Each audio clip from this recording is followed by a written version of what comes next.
ماذا لو أن الكفاءات الجزائرية من كافة أنحاء العالم تجتمع معاً؟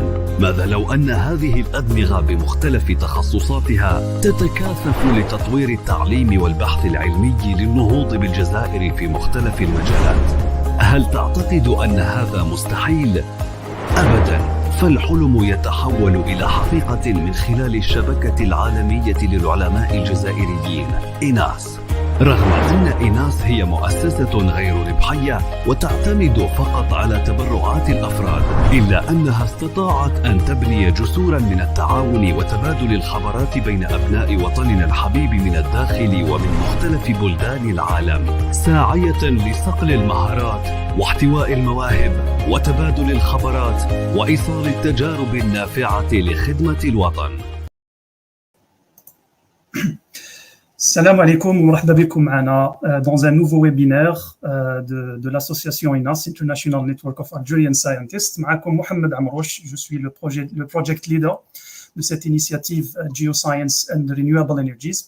Donc, dans ce projet, on essaie d'inviter des experts dans le domaine des géoénergies et des énergies renouvelables afin de partager l'expertise avec une population au public général à travers de ces webinaires. Donc, pour ce mois de juillet, nous avons le plaisir et l'honneur d'avoir une sommité algérienne, Dr Jamal Lakehal, qui nous a fait l'honneur de partager son expérience et son expertise avec nous dans ce webinaire en direct. Bonsoir, Dr Jamal. Merci infiniment d'avoir accepté notre présentation, notre invitation. Salam alaikum kul. Bonjour, merci Mohamed. Bienvenue tout le monde. Welcome to this session. So. Thank you very much. So I will try to, je vais faire une petite présentation, a little biography of Dr. Jamal Lakehal in English. Dr. Jamal Lakehal is currently the head of section of advanced modeling and simulation in AFRI and acting in parallel as a lecturer at UTH Zurich and affiliate research scientist at the MIT Cambridge. Dr. Lakehal received his PhD from École Centrale de Nantes, France in 1994 until he joined the University of Greifswald in 1995, between 1995 and 1997, and then the Technical University of Berlin in Germany in 1997 and 1998 as a postdoc researcher. He then moved to ETH Zurich as a group leader and the lecturer, where he initiated the creation of the Computational Multifluid Dynamics group. In 2004, he was awarded the French habilitation degree jointly from the École Centrale of Lyon and the ETH Zurich, and founded a spin-off called ASComp AG. Dr. Lakehal was hosted and invited professor in various universities and still serves the community as a regular journal reviewer and associate editor of International Journal of Multiphase Flow. Dr. Lakehal also co-authored numerous journal papers and books, chapters, and monographs in various areas related to computational fluid mechanics and heat transfer, more precisely in the specific field of direct numerical simulation, DNS, and large eddy simulation, LES, of interfacial gas-liquid flows, where he contributed significantly. And today, Dr. Lakehal is going to introduce present this webinar today, titled Engineering Simulation and Data Analytics in the Energy Sector. Dr. Tfaddal, the floor is yours. Thank you, Mohamed. Thank you. Hi, everyone. Let me see, just go straight to my presentation. Do you see it? Yes, we can see the presentation. Thank you. Okay, so welcome everyone. So I'll try to switch a bit between English and French, right? To make hopefully everybody happy. Nous essayons de mettre tout le monde un peu le rendre heureux avec cette présentation. So today I'm going to talk about engineering simulation and the transition to what is called data analytics. Data analytics, you've been hearing about that. Some talk about machine learning, some talk about artificial intelligence, etc. So in fact, the choice of this title sort of reflects my own trajectory, because I've been working in engineering simulation for almost for the past 20 whatever plus years, and then I have recently moved a little bit to data analytics and trying to sort of build the bridge between the two with application various areas, right? Today we're going to talk a bit about the energy sector and more oil and gas, actually. And I've invited couple of friends from Algerian community working in the area, and my colleagues at the Sonatrach as well.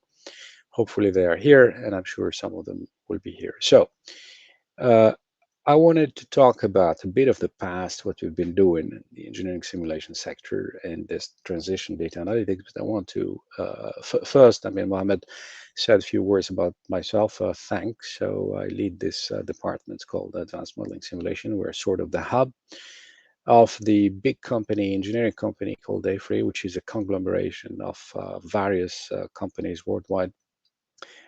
From Sweden to Finland to Germany to the UK to France, Austria, and Switzerland. AFRI counts about 16,000 engineers. So I lead a section or department where we develop technologies related to simulation data analytics, and we add value to our colleagues serving the community, right? And at the same time, I do research, or you could call it applied research. So in the meantime, I teach at the ETH of Zurich. I'm not full professor there. I'm adjunct professor, meaning I'm there just to give my lectures, and but most of my time I'm in the company. Good. Voilà à peu près sur ma personne, sur ma trajectoire, etc. So first, 1 hour ago, I wanted to change, to create new slide. Make a bit of pedagogy, hoping that some of young students in the country are following us and would like them. I'm not, of course, targeting seniors. I'm just talking about young people, and it's good to do a little bit of pedagogy, how we see things. So, what is the difference? What are we talking about? Engineering simulation and data analytics. Donc, la simulation numérique d'ingénierie, ce qu'on appelle la CAE, Computer Aided Engineering, Data Analytics, donc c'est les sciences des données, sciences des data. So what's the difference? Now take any process, any physical process. You could take a flow in a reservoir, you could take an emulsion in a pipeline, you could take a separator, you could take anything, right? That process is governed by some laws, as you know. These are physics laws that we know. So if we're talking about flow in porous media, we know the laws, right? The transport equation of fluid dynamics with Darcy's laws, and that's physics. So that explains the process. Generally, in a process, you have an input and you have an output. Whatever comes in and what happens in the process, and then suddenly you have an output. Okay. So the difference between engineering simulation and data analytics is simply in the green light, right, on the Y or the no, the yes or no. If we know the process or we don't know the process, if we know the input or not, or if we know the output or not. So I try to summarize them simply in two areas, in two segments. Number one, in all cases, you know the input. So you know how much water, how much oil, how much gas is in your pipeline. That's why, all right? That's okay. Yes, I know. Je sais ce qui rentre dans le process. Now it comes to the process itself. Do I know the process? What's the physics that's governing that process? And then what is the output? So the two segmentation, what we call engineering simulation, is when you know the input, of course, and you know the process, meaning you know, in fact, what's happening inside that porous media. You know that you could reproduce that process through the resolution of the equations, if you want, of Darcy equations, if you want, with a lot of unknowns, etc. And then you get an output, all right? You solve a flow in a pipeline, you know what is it? You know that the flow is governed by the Navier-Stokes equations, right? If you have the input, meaning the mass flow rate, the flow conditions coming in, you will get an output, which is probably the pressure drop. Donc, on va savoir ce que c'est que la chute de pression le long d'un pipeline qui contient une émission, qui contient 2 phases ou 3 phases, parce que je connais le processus et je sais comment le simuler. So engineering simulation is simply reproducing the physics, the process through its own equations. And of course, we have physicists, we have everybody trying to come up with equations. Now, let's look the second point. Second point is, in fact, you know the input again, but the process you don't know. It's so complex. You don't know what's going on, the process. You don't know its physics, or you don't care about its physics, right? But if you're lucky to have the output, right? Then if you combine the input and the output, you could do data analytics, meaning you apply machine learning algorithms trying to interpolate between the input and the output such that you reproduce the process without knowing it physically. You don't need to know the equations. When we do machine learning, you don't need to know its Navier-Stokes equations, its Schrodinger equations, the heat transfer equation, whatever. You only need to know to gather the input, to gather the output. Okay, combine them together, do some machine learning, right, which is an advanced interpolation, advanced regression using neural networks, etc., and you got the process. But the interest here is you don't need to simulate, you don't need to invert the matrix for the equations, etc., for the process. You don't need to do Navier-Stokes, so it's all in there. All right. Now there are two conditions. Sometimes you know the output. All right. Let's take our colleagues in Sonatrach, for example. They're monitoring the transport of oil and gas from Hassim Saud till whatever harbor. They monitor it. They know what's coming in and they know what's coming out. So they have a process, they control it, they don't care about what's inside. For them, what matters is the input and the output. In that case, if you want to interpolate between the input and output, because you know both, you will end up doing what we call supervised learning. Okay? Supervised learning meaning sort of, you know what's the two ends of the story of the chain. Sometimes if you don't know, you end up doing unsupervised learning because you don't know the input. The output, you know only the input, and you try to get the output. Now let's do an example, simple example. All right, again, sorry if I'm playing it here, Professor. I'm just doing a bit of pedagogy for the young people, and I hope there are many of them here today. So let's take an example. I'm an engineer in my company, and somebody asked me to simulate the flow, the climatic conditions, humidity, temperature, whatever, mass flow rate, and pressure, pressure oscillation within a tunnel. All right, because we would like to know if there is an accident where that smoke is going to go. Good. So the first colleague doing engineering simulation, he knows that he needs to know the physics, and the physics is convective equation that you know. Okay, there is a transport here, the U and V, flow velocity, temperature, there is a diffusion mechanism, etc. So that guy knows the physics. He meshes and he gets a result. So this result, what you see here is contour of temperature. For example, there is a train here, it's inside that tunnel. That is engineering simulation. Another colleague said, no, wait a second. Here is a tunnel. What if I take from the sensors, I take all the data, temperature, humidity, pressure, axial velocity, etc., volumetric flow rate, and then here are the data over a long time, and I try to do interpolation. Could I understand what's going on inside? The answer is yes. So that's the difference between engineering simulation and data analytics or engineering data analytics. All right? Good. So that first point is just to give you an impression what can be done in the two areas. So I will then now go to a presentation about some application in the oil and gas to show you what we can do in engineering simulation, and then I will come back to the data analytics, taking it from there. So it's all right. And by the way, if some would like to probably to answer or to ask questions, they could also do it. But let me probably start here with some simulation. Do you see the presentation? Yes, doctor, we can see that. Yes. Okay. So the applications are examples now talking about engineering simulation, and well, we've selected the oil and gas sector. There are different items in the oil and gas, and I could see them here. These are the key areas in oil and gas, donc les éléments les plus importants, ce qui nécessite aujourd'hui, ce qu'on appelle la simulation globale, donc l'ingénierie, les simulations d'ingénierie, les data science.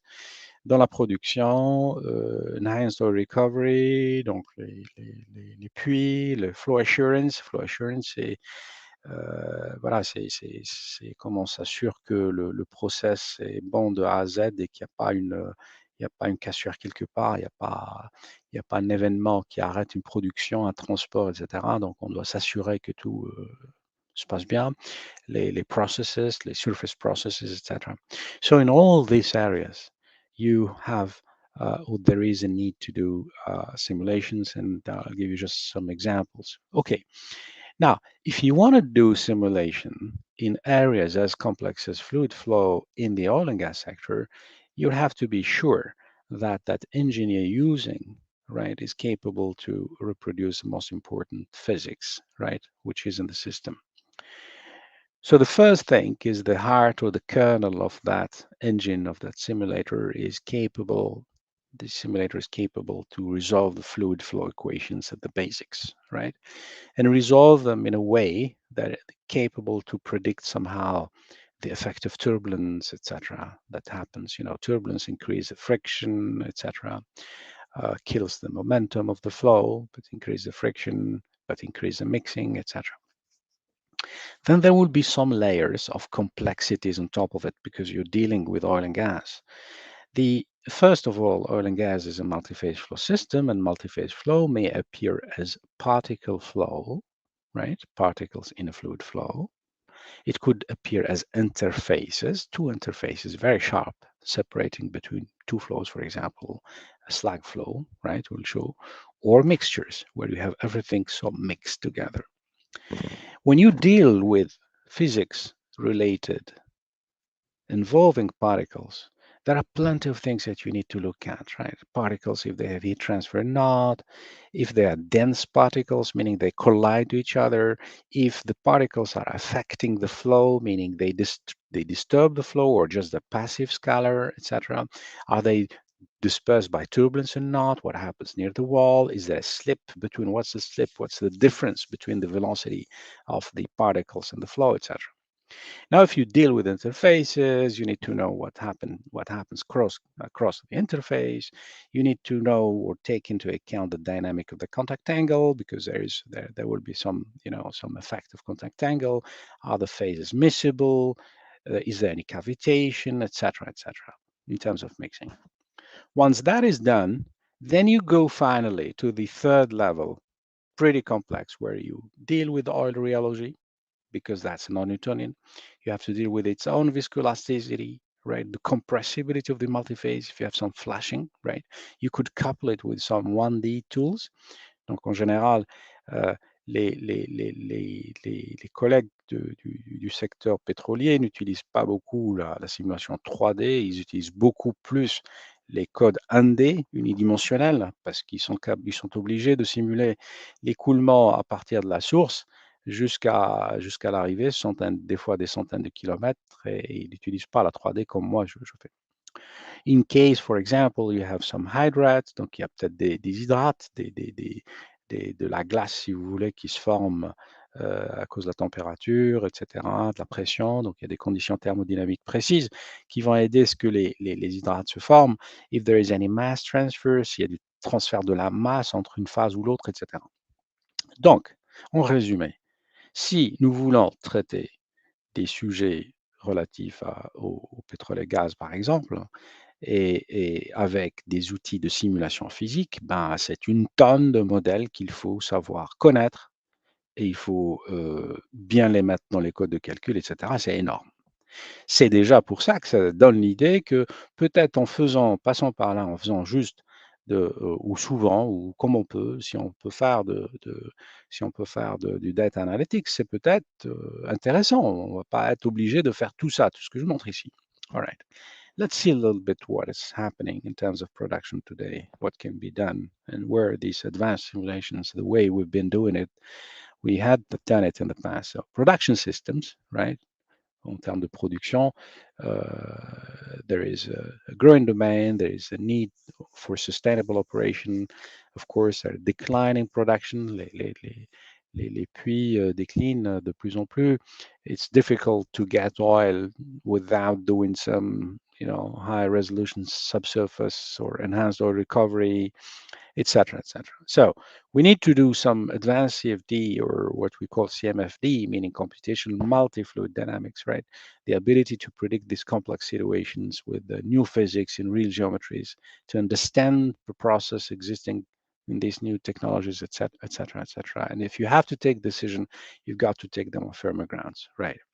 So in the production, there are plenty of things, and one thing important in the production is what happens in the pipelines, right? You have two-phase flow, and you must be capable to predict the flow in under the various form of flow topology, right? This is a lower cut here, two-phase flow, interfacial flow, right? But you might have another flow where you have a slug. This is an interfacial flow with free surfaces, and then you will have physically a slug that is forming, and bouchon qui se forme, right? And this slug is going its own way. It could be simply some interfacial flows like with free interfacial deformation. This one is interesting. This is a free surface flow, but it has non-Newtonian behavior. That we're looking at the features of a non-Newtonian flow, highly turbulent in pipeline, trying to get some correlations for friction. Essentiellement, ce que j'essaie de dire, c'est que si on s'avance vers les éléments de production, il va falloir simuler les phénomènes dans la topologie. Et il y a une topologie interfaciale précise, il y a une topologie juste avec, comme celle-là, juste avec quelques déformations, avec quelques modes interfaciales, mais ça c'est mode 0 où nous avons quasiment la formation d'un slag, d'un bouchon qui va s'accélérer, il va avoir une vitesse et il peut faire aussi un peu de mal à des composantes. All right. The riser, ça c'est un gros problème, donc nos amis qui cherchent bien sûr dans la production, vous avez des riser flow, donc c'est des écoulements verticaux diphasiques, et la nature est extraordinaire, c'est que pour un flux volumétrique de gaz précis, on peut changer le flux volumétrique pour un flux volumétrique de liquide, on peut changer celui du gaz et on va passer d'un régime à l'autre. Et c'est ça ce que je disais tout à l'heure, ça c'est des régimes à bulles, et puis nous allons jusqu'à des régimes churn complètement mélangés, ou alors au milieu comme ça des caps, et ça c'est les slack flow. Et ça pour les simuler, c'est pas une histoire simple. Et en fait, les modèles 1D ont besoin de modèles 3D comme je viens de montrer ici.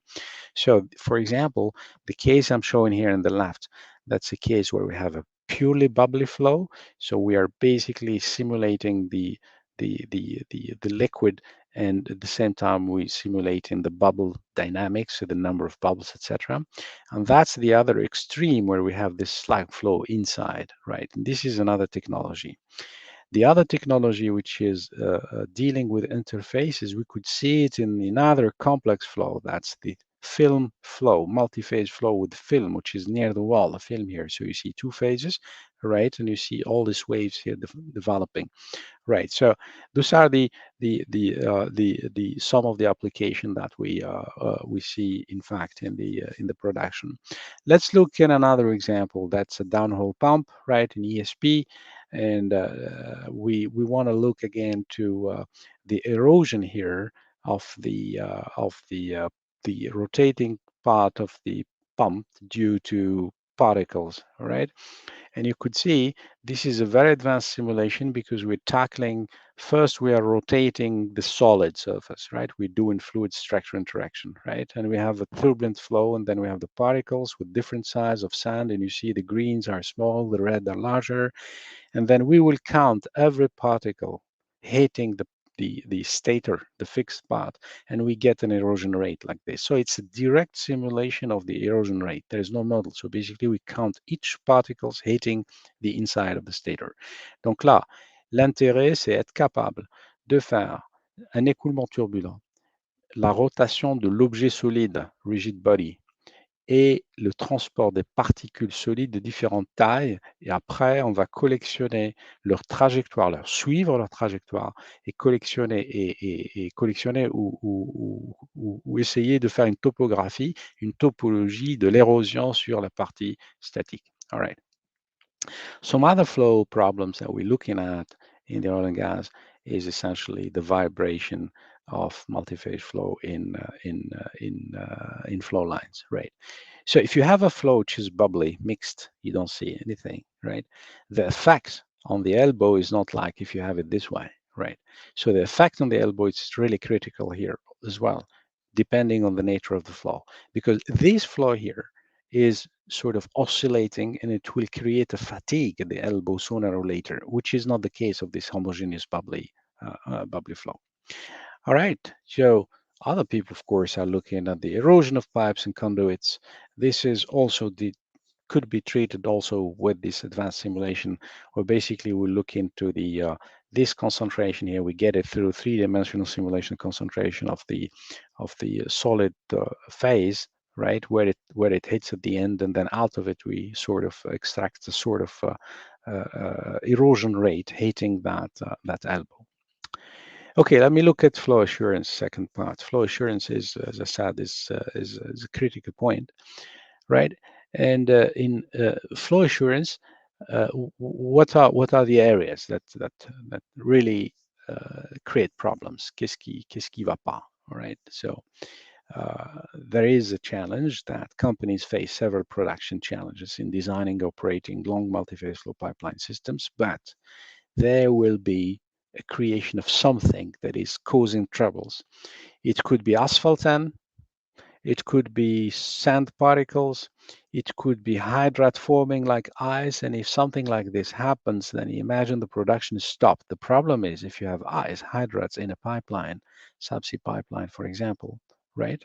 You will have to stop it and wait until all this guy is sort of melts by itself, and that takes days, and those are millions, of course, all right? So the maldistribution is one point that we look at. Okay, you have a system and you have particles, and then suddenly, for some reason, we don't know why the flow is going in one direction or the other direction. This is called maldistribution, right, in manifolds. And it's amazing. There are some flows we don't understand why. In fact, it's going in one direction or the other direction. This is also requiring simulation, really detailed simulation. Donc là, on peut trouver dans n'importe quelle application. Donc ça peut être de pétrole, ça peut être aussi tout simplement dans les conduites d'eau, tout bête, quoi. Donc il n'y a rien de spécial. Et cette distribution anisotropique, si vous voulez, qui n'est pas régulière, donc une mauvaise distribution, donc c'est très délicat de l'envisager comme ça à l'œil nu, ou même avec des modèles analytiques. Il faut vraiment la simuler. Now, if you have problems, for example, this is some work we did for DNV long time back, and here is what you have. You have that black powder forming in gas pipeline, and that's a big issue. This guy here forms due to some chemical reaction in the well with a low temperature, and there will be sort of an oxidation, etc. And then suddenly that cloud forms, and it forms here. What people are interested is to understand to which velocity, essentially, which flow rate we're capable to smash it out, or it will just be like a bed moving. Ça va constituer juste comme un tapis qui va se déposer petit à petit, et puis il va boucher. At the end, it will be a slag, right, of particles, and that's really a dirty business in the oil and gas, and people are trying to understand what to do with it, right? Now let's come to the subsea issues. Okay, you all remember what happens in the Gulf of Mexico. Okay, there will be a well here, explosion of a well, then you have a flow, oil, etc., and then some guys came and said, oh, what if we send a robot subsea and then try to basically close, right, try to cap, put a cap. This, imagine that is brought by a robot. We're at 1,000 meters below sea. What you see here is a flow field, a multi-phase flow field coming in really from the well. And you could, in that flow, it's a multi-phase. It has sticking hydrates. It has hydrates in the bulk. It has gas, methane. It has dead oil. It has water. So you have about 6 phases. How you simulate that? And that is really tough. At the same time, being capable to bring, right, over minutes here, to try to reproduce that capping, le chapeau. Donc, comment nous allons étouffer le puits qui vient d'exploser, d'accord, sous mer, avec un chapeau comme ça, guidé par un robot, d'accord, et il va le déposer, il va le colmater. Comment colmater les puits qui explosent sous terre? All right. So the one issue, what happens in the Gulf of Mexico is the following. When this guy broke, this is what I was trying to show, right? That capping. They put a capping, which you see here, right? But they forgot something, that the hydrates that are inside form here in red, you see, it's a glass, it's an ice.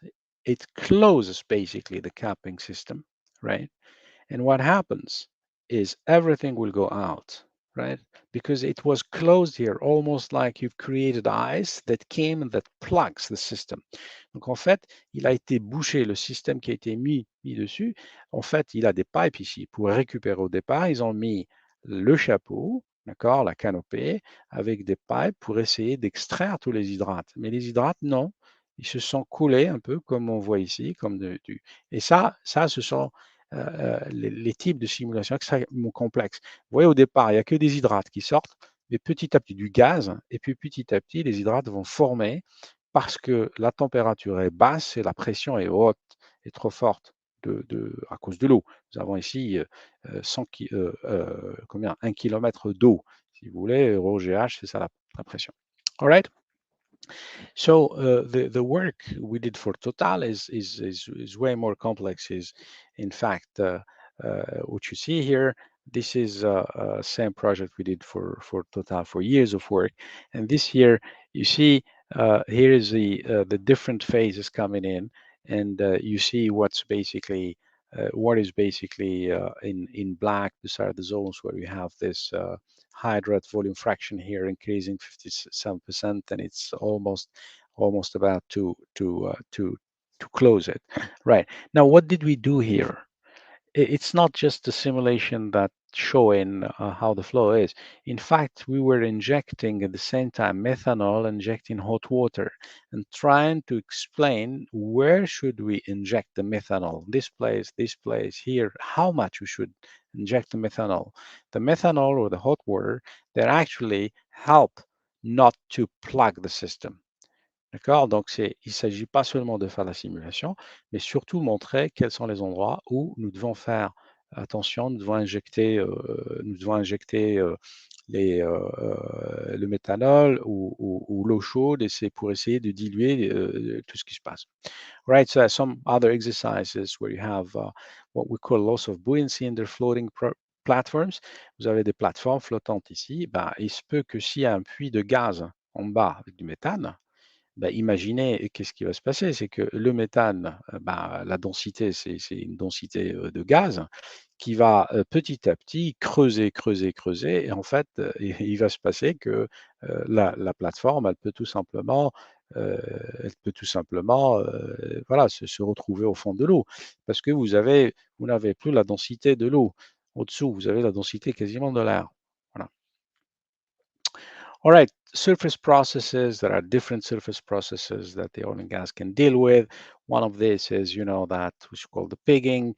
You have pipelines which are blocked, and then suddenly you put that pig here. And this is what we do in simulation like this. We have a rigid body, that's that pig, and it's basically, taking all what it could here we're just doing it with water, right? Just doing it two-phase flow. But these are the sort of simulation also exercises we do, and this is very important. They want to know what happens exactly in pipeline where they inject a pig like this one, which is essentially cleaning up the. Il y a d'autres applications, les séparateurs 3 phases, par exemple. Ici, c'était pour le Moyen-Orient. Donc, si nous avons un séparateur, il y a du gaz, il y a du glycol, de l'eau, etc. Et puis, tout un phénomène de séparation. Tout ça, c'est aussi des phénomènes complexes, tridimensionnels que nous essayons de résoudre. Ici, c'était plutôt un séparateur cyclone, type cyclone, where it's rotating and you have different size of particles, of course, and the idea, of course, is look at the pressure drop, right? with increasing the inlet velocity. Donc, on augmente la vitesse, on va regarder la chute de pression en fonction du chargement des particules. Combien de particules à l'intérieur. Ça aussi, c'est un gros problème. Or we deal with gravity separators, real 3D gravity separators, right, where we have 3 phases, and you try here to optimize the injection mechanism. C'est surtout sur la partie de l'injecteur ici, comment l'optimiser pour avoir une résidence des phases comme il faut, parce il leur faut un temps précis. All right, so I'm going to stop with the drilling and the EOR, right? We are in the enhanced oil recovery. What can be done there? So drilling, and it's a big issue. One thing, for example, here, one of the first examples we were capable to treat is we connect our solver to the reservoir solver, okay, Eclipse, for example. And we only simulate a portion of the ground, right, as a porous medium. Donc, juste une partie du sol où nous avons le puits. Ça, c'est le bas du puits, d'accord? On met ce truc ici, right? Ce cylindre perforé, on le met et puis on laisse tout simplement aspirer du pétrole ou du gaz mélangé, d'accord? So you need to have a boundary condition. So basically, if we don't know the pressure of the reservoir coming from the reservoir flow, we're not capable to do the exercise. And then you have a two-phase flow, and this is all non-Newtonian. This is a pressure distribution. This is viscosity, which shows that the flow is fully non-Newtonian, and it's coming, as you see it here, is because non-Newtonian, and it's through porous media, right? So for some people in Kuwait at that time, we worked by we tried to do some simulation where people are trying to do some enhanced oil recovery through the injection of steam. L'idée, c'est faire de l'injection de la vapeur pour essayer de jouer sur la viscosité du crude, du pétrole. D'accord? C'est ce qu'on appelle steam-based enhanced oil recovery. All right? Et c'est à peu près comme ça. Donc, nous avons un scénario où nous injectons à l'intérieur, quasiment à l'intérieur avec un pipe, nous injectons de la vapeur ou alors sur la paroi, si vous voulez, dans le sol, hein, dans le porous medium. Okay. And this is what might happen. So you would have all the flow, right, going up with all distribution, and the important thing is that what happened to the viscosity as you inject the steam, comment on peut jouer sur la viscosité, sur la densité du flux, etc. Right, I'll show it again. This is how the density of the mixture is changing. This is the oil void fraction, etc. So plenty of things like that. And now I'll finish with this flow with polymer through an ICD. This is some work also we did, right? That's horizontal piping system with the ICD put on top of the pipeline here, right? And then we're looking at the Darcy flow and then the Bernoulli flow inside the pipe. This is how people look the situation globally, right? And we could do it with simulation fully. So that's the full 3D simulation past this ICD, right? Coming into the pipeline. This is a portion of the ground. This is the ICD. So we take again here to connect the solver with the porous media solver, if you want, or Eclipse, whatever, right? And then we do the detailed flow simulation here to see what happens if we're injecting polymers or whatever. This is a case, for example, where we're injecting polymer and no polymer, try to do the comparison and see also all the details, what happens inside the fingering effect of the two-phase flow in the porous media. So all these are possible possibilities that could be combined, etc., in the context of advanced simulation. Now, all right, I finished with that. Now, this is probably nice. Okay, it has advantages, of course. It's a lot of work. It's years and dozens of years of research. You have tons of researchers. One is looking at the equations. The other one is looking at the physics. The other one is looking at the algorithms. The other one is looking at how converge the problem faster because the matrix should be changed. That's applied mathematician, etc. Il y a plein de gens qui travaillent là-dessus. Mais il y a un souci. Le souci, c'est que ces simulations sont chères, sont très chères. They are very expensive in time. And you cannot do a bulk of simulation. So you cannot sort of treat with this sort of simulation 20 conditions, 30 conditions. Okay, this is one condition, very specific condition, how much we've injected polymer, etc. in the ground. Under some pressure. That pressure is given by whatever solver of the, dealing with the porous media, etc. But what happens if you have another pressure, another one, and then you have, okay, another flow rate for polymer injection? So you have a lot of conditions, so you cannot calculate them all. Because you cannot calculate them all, that's what we do. We go now back to our problem of where I was. Here. Right. Now we come back to this. Until now, I was explaining to you this, the engineering simulation. Not with these equations, but similar equations with different sophistication. I didn't want to get into that subject. C'était pas le sujet de vous dire quelle équation. Comme vous le savez, on tourne autour des équations de transport des fluides et de la thermique, avec beaucoup de composantes complexes en termes de physique, de rhéologie, etc., de densité, etc. Bon, maintenant, nous allons passer. Et qu'est-ce qui se passe en fait quand j'ai des datas? Qu'est-ce qui se passe quand je veux comprendre le process? Et je dispose de data input et je dispose de data output. Est-ce que je peux comprendre le phénomène comme j'étais en train de dire ou pas? Alors, j'ai eu une idée une fois, d'autres ont eu la même idée, j'imagine, que si je n'ai pas de data d'input moi-même, d'accord, ni de output qui viennent de la réalité, voilà, de la plante, est-ce que je ne peux pas les construire? Et comment je les construis? Je les construis avec la simulation. En fait, je vais construire le input là, ce qu'il me faut, et je construis un output à partir de la simulation. Et je ne veux pas savoir ce que c'est que le process. Le process, je le sais parce que je l'ai utilisé d'abord dans la simulation. Donc, je crée les inputs, je crée les outputs moi-même. This, I call it simulation digital twin. So what is digital twin? Okay. A digital twin is simply le jumeau numérique, c'est une représentation du process. Quand je disais tout à l'heure, on ne sait pas ce que c'est que le process. Bon, si on le connaît, donc nous avons un twin, un jumeau digital numérique, tout simplement. Il ne faut pas avoir peur des mots. Voilà.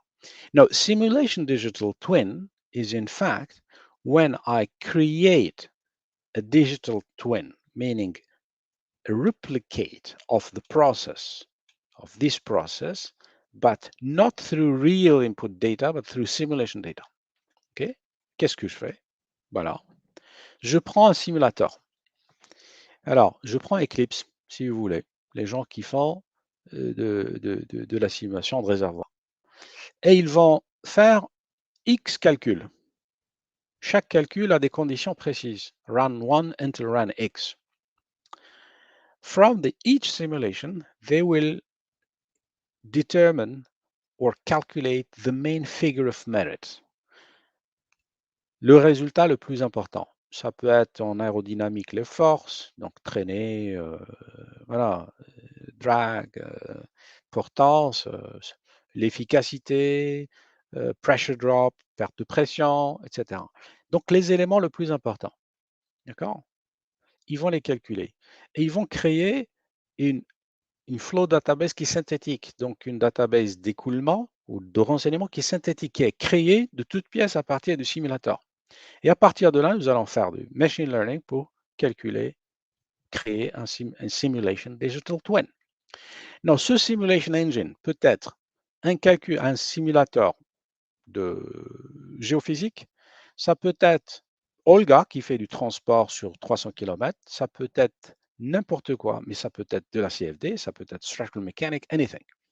Et là, ce que nous avons fait, c'est pour les simulations CFD, par exemple. Alors, par exemple, voici un écoulement qui est relativement complexe et quand nous travaillons sur cet écoulement-là, l'idée, c'était faire de l'extrapolation pour les écoulements non newtoniens qui se passent par exemple dans les chutes de débris. It's a non-Newtonian flow material, right? We will try to simulate something important. You have a certain Reynolds number, you have a Froude number, right? And you have some characteristic, if you want, of the non-Newtonian behavior, right? With this PM number, etc., etc. And what we do is we try to simulate this flow under various conditions, like 300 runs. Imaginez, on fait 2D axes symétriques, 300 calculs. So this is a physics that we put in the calculator. What you see here, this is just viscosity. This is the Herschel-Barclay model, right? With this coefficient that we change. We change Reynolds number from 50 to 340. We change Froude number from 1 to 2, etc., etc. Operation conditions, we change them. Oh, okay. What happens at the end? Here is the result. This is one typical result of one. But we did 300 of this. The 300, I put them all and I do some machine learning, the 300 and try what I get out of it, right? What I want to get out of it is a map like this, which is a data-driven map that is capable to tell me what is the length and the radius of that flow, which are the main figures of merit based on Reynolds number, right? That flow has a radius and has a length. Il a un rayon et il a une extension, c'est-à-dire quand il, voilà, ça c'est son rayon, et après il va avoir une longueur, d'accord? Et cette longueur-là, c'est l'inconnu avec ce rayon. Et donc ça, comment on va les avoir? What you see here, that's the result. In fact, machine learning, neural networks, apply to the results of simulations, which we put together, and at the end of the day, the user would have a map like this or like this one. This is giving you a radius length, and this is giving you h, height, length based on Reynolds number. All this this is the process that machine learning has understood without knowing that in fact I did it with simulation at the beginning. En fait, c'est comme si nous avons triché. Nous avons dit au neural network, nous allons vous donner des inputs, des valeurs input et des valeurs output, mais on ne va pas vous dire ce que c'est que le processus au milieu. Qu'est-ce qui a généré? Mais le processus, moi, je le sais, je le connais au départ, c'est celui-là. Mais je l'ai caché. J'ai dit, le neural network, ben allez-y, le neural network va me donner ce que je veux. Let's take another example. You remember the case I was talking about? That's the oil separator digital twin. Now we have our colleagues, right? Un aménage ou je ne sais pas. Et ils ont des séparateurs de ce type. OK, séparateur, vous avez le mélange qui entre, vous avez l'eau, l'émulsion et vous avez le pétrole en haut qui va sortir d'ici. Donc chacun est séparé tout bêtement, tout simplement par un effet de gravité, tout simplement. Il n'y a rien d'extraordinaire là-dedans. All right? What we do the simulation. This is simulation. We did about 100, I don't think we did 30, we did a little bit more than 30 runs simulation, change conditions. We basically look what the simulation, physics simulation is capable to do compared to the experiment. Donc, nous allons quand même comparer nos résultats de simulation par rapport à l'expérience pour voir est-ce que ça fait du sens ou pas. Nous mettons le tout ensemble, on va les balancer dans un truc neural network et à la fin du jour, voilà ce que nous obtenons. What we do obtain is, I'm looking to the emulsion layer. The emulsion layer is this. Donc, l'épaisseur de l'émulsion est très importante. L'épaisseur des emulsion layer. Cette épaisseur-là est vachement importante pour eux. D'accord? Et le deuxième figures of merit, là, donc la deuxième quantité d'importance, c'est l'efficacité de la séparation. Est-ce que la séparation est bonne ou pas? Les deux éléments, je les obtiens à partir du machine learning qui a été appliqué au résultat de simulation. In fact, what happens? The separation efficiencies, it's here, right? It depends on volumetric flow rate, it depends on the percentage of water, and you will get it sort of a hyper interpolation of the result through machine learning. That's what we do. All right? So, very last example. This is, again, okay, we're talking with our friends in the oil and gas or whatever. There is a pipeline with a certain emulsion, all right? For me, there is only one figure of merit. Il n'y a qu'un résultat qui compte. J'ai un écoulement à l'intérieur, il y a une émulsion. C'est un mélange slurry de particules de boue, de l'eau, etc., etc. OK? Et ce qui m'intéresse tout simplement, c'est la chute de pression sur une certaine longueur. Mais la chute de pression, on sait, elle dépend, elle dépend comment l'écoulement est à l'intérieur, comment il est calculé, c'est multiphase, etc. I do exactly the same what I was telling you. So I did about 200 runs, right? 2D axisymmetric. This is, for example, one cut, cross cut of the flow. You see the concentration of the particles at the bottom. There's no particles here, right? Or a little bit of suspension. Ici, c'est quasiment bleu, c'est quasiment propre que de l'eau. Ici, c'est un petit mélange comme ça, et là, ça sédimente. So I do data analytics, and I get, at the end of the day, pressure drop as a function of the volumetric or the void fraction at the beginning. Il y a combien à l'intérieur de particules, donc concentration des particules. And what's the inflow velocity? So if I take an inflow velocity of 4, and I take 0.47 of volumetric void fraction, right? My calculator, this is machine learning, is telling me that your dpdx is 4.5. All right. So that's what we do, the transition, right? Now, I don't want to overdo it because I have exhausted my time. I wanted to show you one example of what is a machine learning platform doing? How does it look like following the data live, etc.? But that I'll probably leave it in case we have question about that. So I would stop here, right, and give you back, Mohammed, to you. So what I want to see, the new machine learning concept. We've developed it. We link it to CFD data, but in fact, you could do it with any simulation type. Instead of delivering a limited number of conditions, we want to have a wide range of operational conditions. C'est-à-dire, on ne veut pas chercher, comparer XY, un plot, comment ça fait XY, mais on veut avoir une comparaison d'un secteur ou de conditions opérationnelles plus larges. C'est ça ce qu'on compare. On ne compare pas un cas précis, mais on compare les conditions d'opération. D'accord? All right, so I think that's it. Thank you for listening. It took me a bit of time at the beginning because I was doing a bit of, sort of teaching. Voilà. So, si vous avez des questions, je suis là, je peux répondre. Mohamed, c'est à toi. Merci. Yes. Thank you very much for your very insightful presentation, Doctor. It was a real pleasure to see the presentation. I mean, especially that you started from the basics, right, from the fundamentals. So you started. Well, there's no need to impress people. We just need to talk about fundamentals. Exactement. Simple things. Start simple. Yes. Exactement. Donc vous avez bien commencé par couvrir les basics and general basics on simulation, phase flow simulation in oil and gas.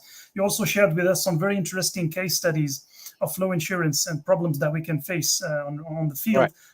From the Gulf of Mexico to a real case of application. And finally, you concluded with a very, I personally find it very interesting topic, which is implementation of machine learning for fluid simulation, which is the simulation digital twin using machine learning. So I'm really looking forward for your publications to be out soon. Donc, je rappelle notre audience que vous pouvez poser vos questions dans l'espace commentaire. On va essayer de prendre quelques questions de notre audience. Donc, je vais essayer de voir l'espace commentaire. Il y a plein de commentaires. Tout le monde vous remercie pour votre présentation. Merci donc, les amis, merci. We'll try to pick some questions here. Okay. Okay, first question from Facebook. Thank you very much for the lecture. Could you please briefly explain the difference between 1D, 2D, and 3D simulation of flow simulation? Well, you take the equations, right? But then you decide, are you doing a three-dimensional space, meaning you really solve this equation at every point in three-dimensional space, or you say, no, I take only one section, 2D, or no, I take one line. If I take one line, because it's expensive to do 3D, so I will be assuming that the flow is not one velocity, not different velocities everywhere, 3 dimensions, but it's only one in the pipe. So the entire pipeline, instead of having one velocity, you have one. Instead of 3D velocity, you have one. That's what it is between 1D, 2D, and 3D. So 3D is the most expensive because it's heavy. You need more points to. 2D is less. 2D, we do it two-dimensional. We do it, for example, if you have an axisymmetric flow, right? Un écoulement parfaitement axisymmétrique. L'axisymétrie, c'est pas symétrie. L'axisymétrie, c'est nafora ta'alma, d'accord? Right? When you have the water, you know, all like, you know, that you could do it to the axisymmetric because it's exactly similar in 3D, right?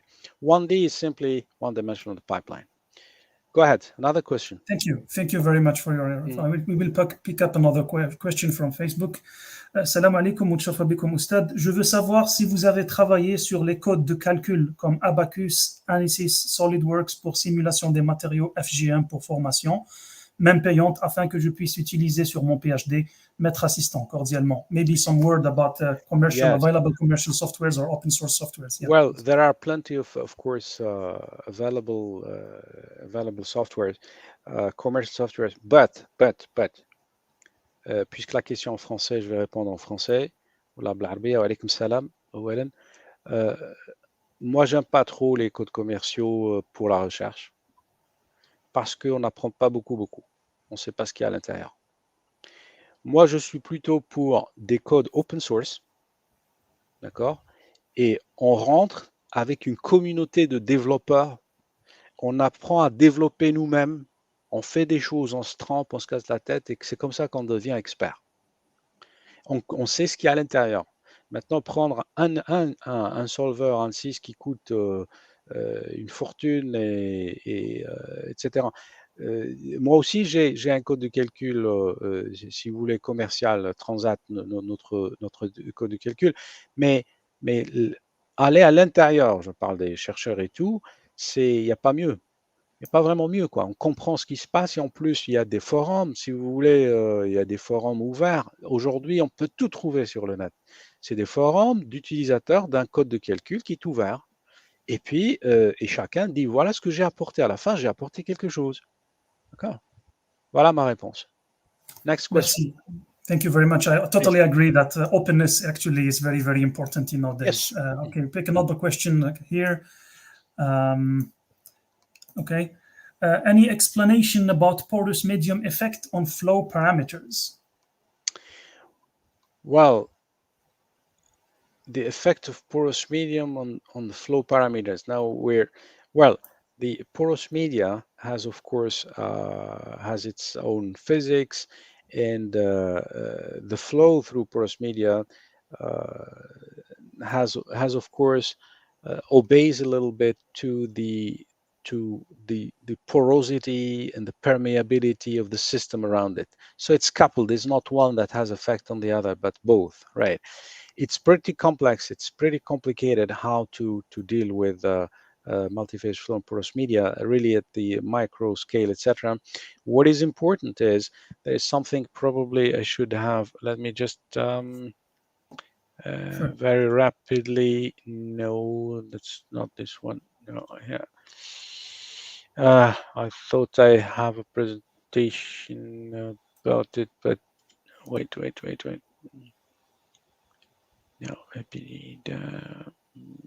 no. Yeah, does not matter. So the effect porous media, you could solve it with some Darcy laws, with some coefficient that are fudged, etc., and you do simulation. But some other people would do direct simulation of the flow inside the porous media, and that's extremely expensive, and it's difficult. Only few labs in the world do that. Some people in Houston, some others in Norway, in Pau, in France, etc. So that's a theme that's a bit complex. Go ahead, another question. Thank you very much. This time we will pick another question from LinkedIn from Dr. Hamid Zintu. Thanks, Dr. Jamal, for the nice presentation. Are the pressure drop and velocity reduction between the inlet and outlet here related to the mass loss due to the separation or the friction between the fluid layers? Well, the friction between the fluid layers, when we talk about the pressure drop in an interfacial flow in a pipe, you have two effects. You have, of course, the usual friction at the walls, etc. What happens, but you have also friction through between the fluid layers, which also cause its own increase to the pressure drop, if you want. So there are both things all mixed together. Yeah. Thank you. Thank you very much. We'll pick another question from YouTube this time. Could we use data analytics in complex process, distillation towers or Yes. reactors, for example? Definitely, that's a good question. That's what we are trying to do now. That's exactly what we are doing. I will show probably an example just to show the colleagues how does it do. So in fact, the data analytics, complex data analytics, is really meant towards these systems, like process engineering systems, where you have an input and you have an output, the distillation towers, you have separators, you have a lot in process engineering. Really, where you have a closed system, you have input and you have output, and you want to regulate it. So that's exactly the image I put. Ça, c'est l'image que j'ai mis au départ. Hein. Donc, vous avez un process, input and output, et c'est fermé, vous savez pas ce qu'il y a à l'intérieur.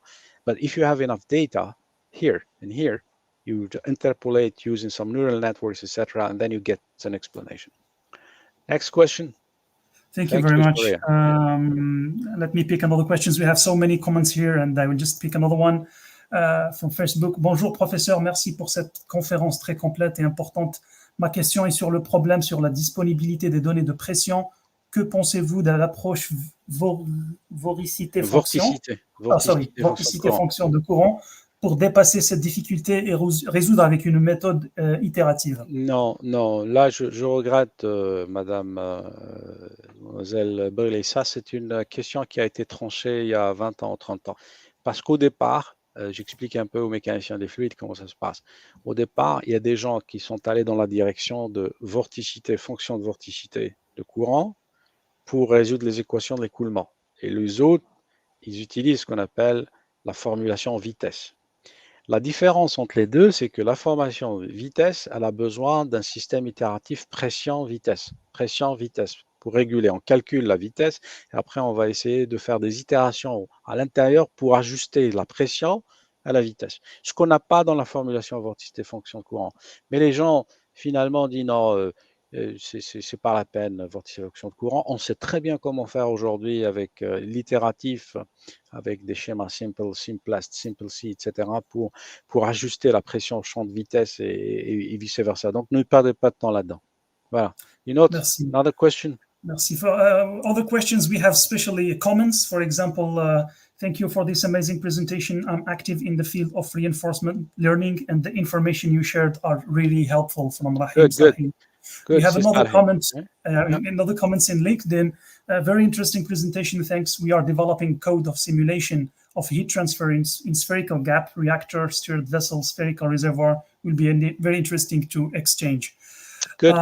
Welcome. So yes, thank you very much again. Personally, before closing this call, everybody's thanking you again in the comments. Tout le monde vous remercie pour votre présentation. But I want to show them something 2 minutes before the end. Sure, so please take your time. So what I want to show you, I know many people know about simulation, etc. I think in the country and elsewhere, simulation has, and to be honest, I mean, simulation has a history in Algeria, at least. So it's not something new, and we have colleagues in Algeria with a lot of respect. They know what they do. Maybe in the data analytics, I wanted to bring this a little bit something, quelque chose de palpable, what we're talking about. When I started, I said I'm talking about something that relates a little bit to my private life, where basically migrating from simulation to data analytics. But when I do it from the fundamental level, but also on the application. So I ended up after 3 years developing a platform within my team. How does it look like? A platform of data analytics. So I will share my screen again. Yeah, sure. It's already shared. You can just it's open already shared. Yeah. So this is a platform, right? Okay, and I'm just connecting to our platform, which is on the Azure cloud. It's called EDAP, Engineering Data Analytics Platform, right? And I connect to it, right? So you remember what I was talking, mixing data analytics and CFD, etc. That's here. So if I go here, that separator, which I was telling you that actually I'm going to create a digital twin. Its digital twin is here, right? These are the simulation results, etc. What we could get into it. So I just want to show that. Now I will show you something. For example, okay, go back here. let me take the case where I have real data coming in from a wind energy plant. This is a project we're doing now recently. There is a farm, a plant, donc une installation d'éoliennes pour la production électrique quelque part en Suède. All right. And we do have their data. Okay. So from this data, we could create different things, right? If we could connect our platform through an IoT system, IoT c'est Internet of Things, l'Internet des objets, ce qu'on appelle, connected directly to this data, collect the data, right? This we have some legacy data. I think I will just select from where do we have? I think I have about 2000. Yes, about something just like this. And then try also to, okay, do just a couple of days. I hope I can make it a couple of days, right? So we collect data, right, from the IoT system. What you see here, you see, those are data of 5 years, but I'm just taking. So I have data from the sensors, donc des data que nous sommes en train de collecter directement à partir des plantes, à partir des éoliennes, sur la puissance, sur la vitesse du vent, sur l'angle de la pale de l'éolienne, la température, la direction de vent, la position de la nacelle, l'alignement, tout. We collect this through an IoT system. That's when we do that, we have its digital twin. We've created this digital twin. I don't know. So I take one digital twin, right? Okay. And then I go and try to infer. Now, we have all what you see here, those are digital twins of each of the turbines. Pour chaque turbine, il y a un modèle et on va essayer de comprendre ce qu'il y a dans ce modèle. Donc, I go here, manual input, and you see here. This is for the first turbine. If I change the speed of wind or I change the blade angle, I change the power. Ce que je suis en train de faire ici, je veux bien que vous compreniez ça. C'est pour ça que je voulais vous le montrer. Ce que je développe, mais là, je vous montre les tout derniers trucs que nous développons. C'est-à-dire, j'ai ramassé, collectionné les datas comme je vous ai montré tout à l'heure. Le Visual Analytics, je vous ai montré tout à l'heure. D'accord? Right? Et après, je vais ici dans le Digital Twin et tout, et je cherche le modèle que je veux. All right? Et je change n'importe quoi. Wind speed, par exemple, je change la wind direction, et ça me change la puissance. C'est-à-dire, je suis en train de simuler la puissance d'une éolienne, mais je ne fais pas de physique. Je suis là-dedans. Je suis where I am. I'm probably, no, I am where I am. I'm actually, je suis là. Je suis dans ce scénario. J'ai un process qui est la turbine qui tourne. L'inflow, le input, je sais ce que c'est. C'est la vitesse du vent, la température, l'orientation des pales, je sais. Et l'output, c'est la production. Donc, je suis dans le cas où je connais l'input et je connais l'output. Je connais l'input, le vent, et je connais l'output, la production. Donc, je suis dans le Y, et je ne connais pas le process, donc je m'en fous. Je retourne là ce que je vous montre. Et ici, le power, le output, c'est le power. La sortie du modèle, c'est la puissance. Et je suis en train maintenant de la modéliser en changeant les inputs sans que je n'ai fait de simulation ou quoi que ce soit.